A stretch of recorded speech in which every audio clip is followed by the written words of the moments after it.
As many of you may know, New Line Cinema this weekend is trying to revitalize yet another one of their iconic horror villains with It. But before I saw that movie, I wanted to take a look back at the first attempt to bring Pennywise to the maybe smaller screen with the two-part 1990s miniseries to see if there was any room for improvement whatsoever. Now, Stephen King's original book, It, comes in at over 1,000 pages. Now, trying to take all that character development and all that growth and squeezing it into a two-part miniseries is ambitious to say the least. Thankfully, they did have some room to work because from start to finish, this series is over 3 hours long. And this also isn't the first time that one of Stephen King's works has been adapted to television. The 1979 TV movie Salem's Lot is considered one of the most successful of Stephen King's adaptations. Unfortunately, it is not as successful. The entire time I was watching the series, the only thing that I found really exceptional was Tim Curry's performance as Pennywise. He's really the only reason that I was able to sit through this entire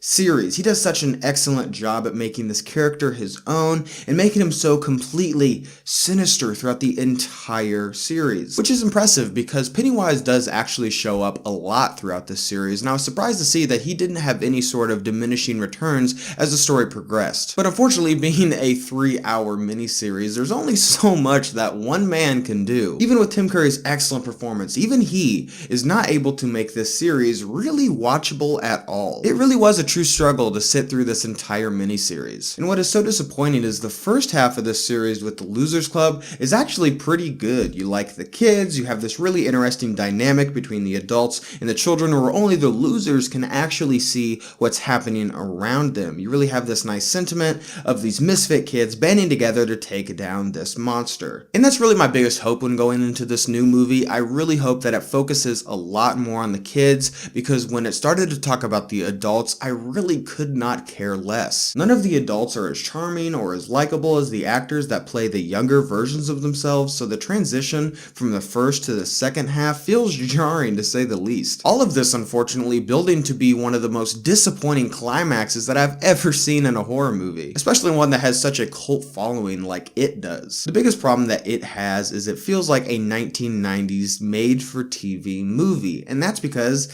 well, that's pretty much what it is. Even with the incredible performance by Tim Curry, It is just not able to keep the attention of the audience for its incredibly ambitious 3.5-hour runtime. So did you guys see It? What did you think about it? What do you think about my new set? I moved into college now, and this is shot in my dorm. This will be where I will be filming all of my reviews until about April, and then who knows what's going to happen from there. So comment below what you think of my new setup, and as always, guys, thank you so much for watching today. I hope you liked today's video, and if you did, click a link down below and subscribe to my channel for more movies, more related things. Guys, thank you so much for watching, and see you next time.